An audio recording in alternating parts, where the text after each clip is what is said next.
What's up everyone? Welcome Squad and welcome to Slav Guns. Today I'm quite excited to be here with Brett from Darkstorm Industries, and we're going to be taking a look at some of their really cool guns. And guys, give this guy a props up and hit that like button because he's the first company rep who's squatting down with us. So his feet aren't all the way down, so that's how we know that he's not a true Slav, but A for effort. We'll work on this next time.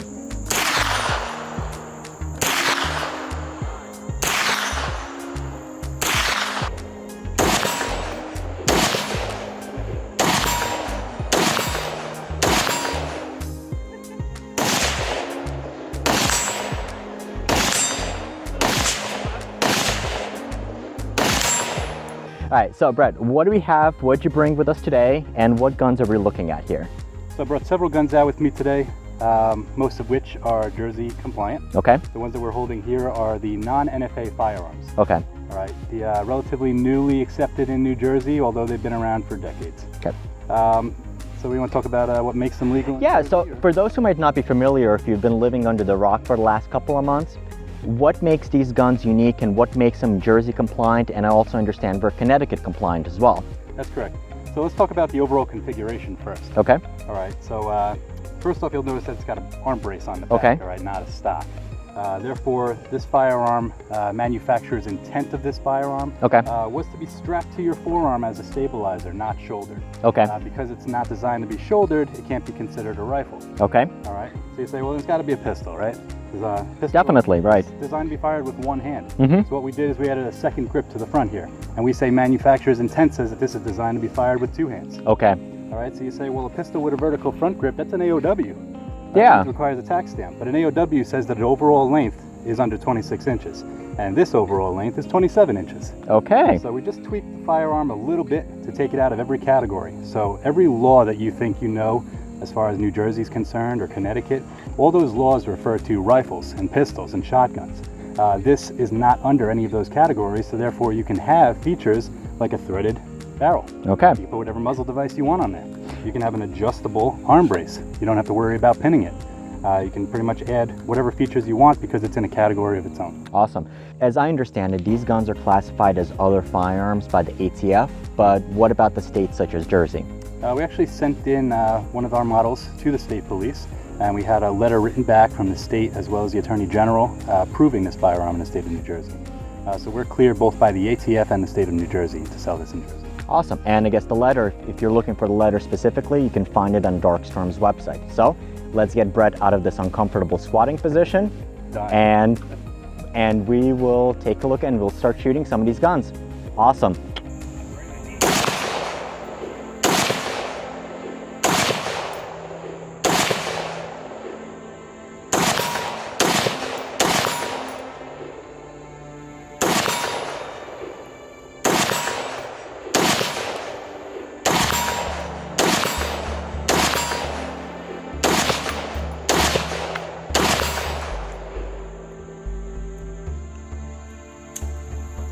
All right, so we had a great time shooting these guns. The weather's cooperating, and I'm finally not sweating my ass off wearing a tracksuit.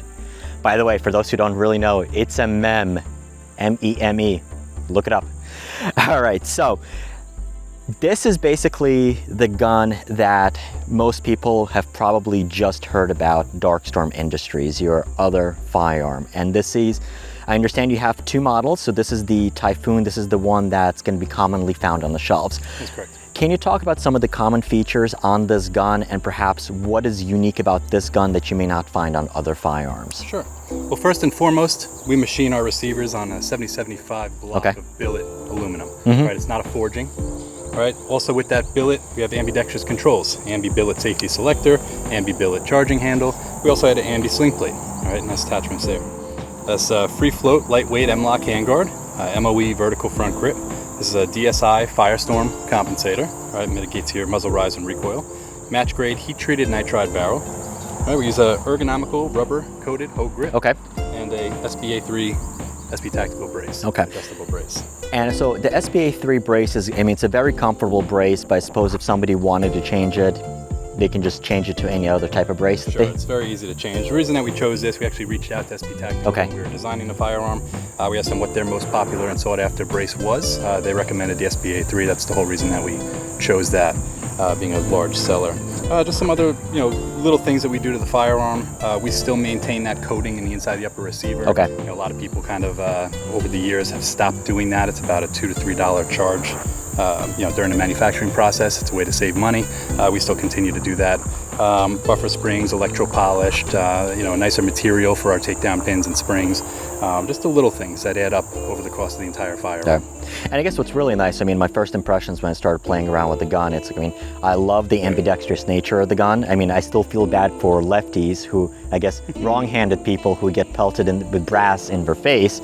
But I suppose they can get the safety on both sides of the gun right now. Once again, the charging handle on there is awesome. So, if you have regular AR, or if you're building your own, that's not a cheap charging handle. You're going to spend $80, $90 just to get a pretty good one. And I definitely appreciate that it's a billet lower. So it looks a lot nicer, it feels nicer in the hand, and you don't have that little part that you got to replace it yourself. I suppose the 60s original design doesn't tie off. Right, the winterized flare trigger guard. And I guess with the pistol grip, once again, it's a standard pistol grip, so if you don't like it, you can change it to... Yeah, that's one of the questions that we get a lot is what can and can't be changed. Okay. Everything on here can be changed. It's the configuration that cannot change. Okay. So if you wanted to change to a different brace, if you wanted to change to a different pistol grip, a different vertical grip, a different compensator, all of that can be changed. Yeah. You just can't remove the front grip. Okay. You can't change this to a stock or some other form that's not a brace. Yeah. Things of that sort. So. And I guess, so here's the question. Where's all this stuff made? It's all made in New York. All made in New York? American made. Any Chinese stuff in there? Negative, nothing. At all? Not at all. Not even springs, little crap like that? Everything is sourced here in the States. All the raw materials sourced here in the States. About 70% or so of the parts are actually machined in our own facility in Long Island. Everything else is sourced from either Texas, North Carolina, Montana. I guess my understanding is the only thing is just the Hogue grip, which is made in Mexico, that's owned by the Hogue family. Right. But that's basically it. Yeah, we talk primarily about the metal and aluminum parts. Awesome, fantastic. And so you have the 5.56, but what's popular right now? Pistol caliber carbine. So what else you got? We do offer the non-NFA in 5.56. This guy. There you go. All right. We also offered in 300 Here, black let's switch. And 308. So this is a 9mm version. Okay. Still a Typhoon, it's just a different caliber. Has the billet precision matched upper lower receiver set. It accepts any double stack Glock magazine. Awesome. And it does have a very reliable last round bolt hold open feature in the which you don't usually see commonly on a 9mm AR style. Okay. It does work off a blowback system rather than gas. I think it's a little more reliable. Some people don't like it. That's total preference. Yeah. And I still see it has a really nice same type of compensator that you're going to find on the 5.56. Yeah, exact same compensator. All the features, the ambidextrous controls, the hand guards, it's all going to be the same across the board on all Typhoons. Yeah. They're offered in black anodized, or Cerakote FDE and olive drab green. Okay. 3 colors. So one of the cool things is, if you might not be familiar with this already, is that in Jersey we're used to having to have our our stocks pinned, and also the same thing with the muzzle devices. They can't be fretted, so they have to be permanently attached in place, with the exception of these firearms. So I suppose what's great is that if you do come to free America, or if you have property in Pennsylvania, Virginia, and I know a lot of the members are, I suppose, is that permanently attached, or can you take it off and throw on a suppressor? These are, you can keep your threads, you can put a suppressor on here, you can change to a different compensator. Okay. You're welcome to have whatever muzzle device you'd like. Awesome. Good stuff. Now, this one, it's in 9mm, it takes Glock mags. Any plans for other type of magazines, or why'd you guys go with Glock? Glock is the most common and sought after magazine for this type of platform. It's probably the #1 question asked when we do big events and big shows. Does it take Glock magazines? Okay. We have talked about possibly in the future working towards something in a different caliber, moving away from the Glock magazine. It's not in production yet. Different caliber, 10mm? There's like a whole bunch of cultists that wear either the HK or the 10mm hat that they want it in 10. Right, no comment on that. You're gonna make it in 10, right? Time, no comment. Can you make me in 10? No, really. So the question, are these available in stores? Generally you'll see these at the dealer shelves. what's the process, or how, do you order one, or what do you do? So they are available. They're just highly sought after. So we're constantly selling out. Rarely is there a standing inventory of the 9mm. They're usually all back ordered. Okay. The store has them. But they're just as popular as the 5.56. The two other calibers offered is 300 Blackout and 308 Winchester.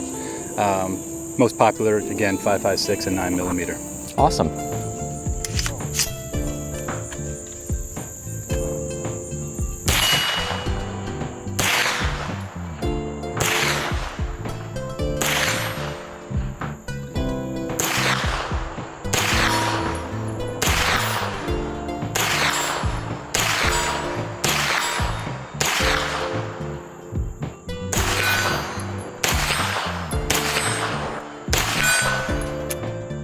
That's it?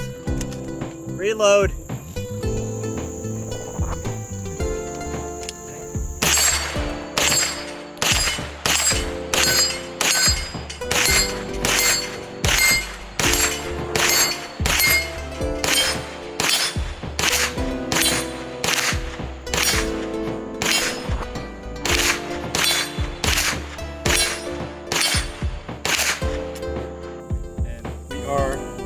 The leading and largest manufacturer of 50 state compliant AR style rifles. Okay. There's a lot of companies out there that make some compliant rifles for some states. We make compliant rifles for all 50 states. Okay. So it really doesn't matter whether you live in Massachusetts, Jersey, Maryland, DC, California. We have models for everybody, including free states. You know, if we can make the compliant ARs, we can make standard ARs. Okay. We're not limiting ourselves to restricted areas. But this one I brought out, it's our DS15 Lightning. It's in a Postman configuration. Okay. This just happens to be legal for Jersey. This one, as you guys have remembered, fixed stock, pin compensator, but you maintain that detachable magazine and pistol grip. Awesome. As far as the Lightning goes, it's the highest end of our production lineup. All right, so what you'll see noticeable is the stainless steel competition heavy barrel and compensator, free float M-lock with quick detach handguard. It's got a nickel boron full carry here. Okay. Drop-in single stage 4-pound trigger. So those 4 features are an upgrade to the Typhoon, which I just showed you a minute ago, and you still maintain your ambidextrous controls like your charging handle and your safety slip.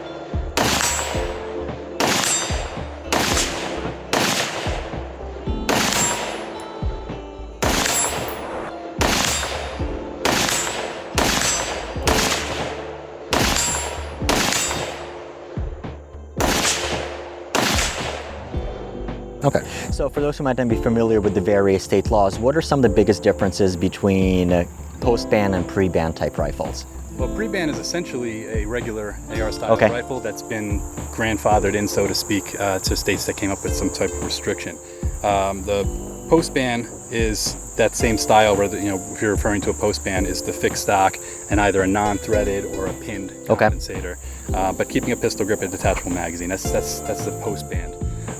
One that a lot of people are familiar with, but some people are not, is that we patented a new design on a lower receiver, which has removed the mag release. Oh. And a 10-round magazine is actually internally embedded inside the receiver there. So that's top load only, right from the factory. So that might actually be Jersey kosher. So one of the things with Jersey in particular is understand it. So I mean, you have the bullet button was perfectly fine for California, but there was really questions about whether that's going to fly for Jersey because technically it's still a magazine, and okay, well, is it permanent or is it not? So I guess if you don't have the magazine release in there anyway and the magazine's permanently embedded, that's permanent in there. Right, and that's been a topic of conversation, is everybody seems to think California is leading the way in this in the bans on firearms. Yeah. When they're really not. They're kind of pretty lenient compared to some of the other states that are out there.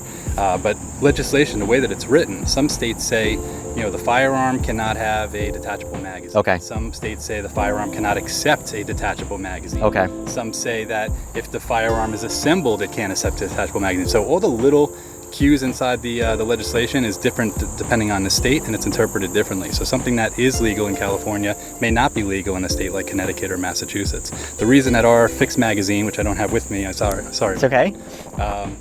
You're in Pennsylvania. We're not that bad. The reason that ours is legal is because it was manufactured from origin as a top-loading firearm. I didn't take an existing receiver that was out there and install some type of a device to lock my mag in.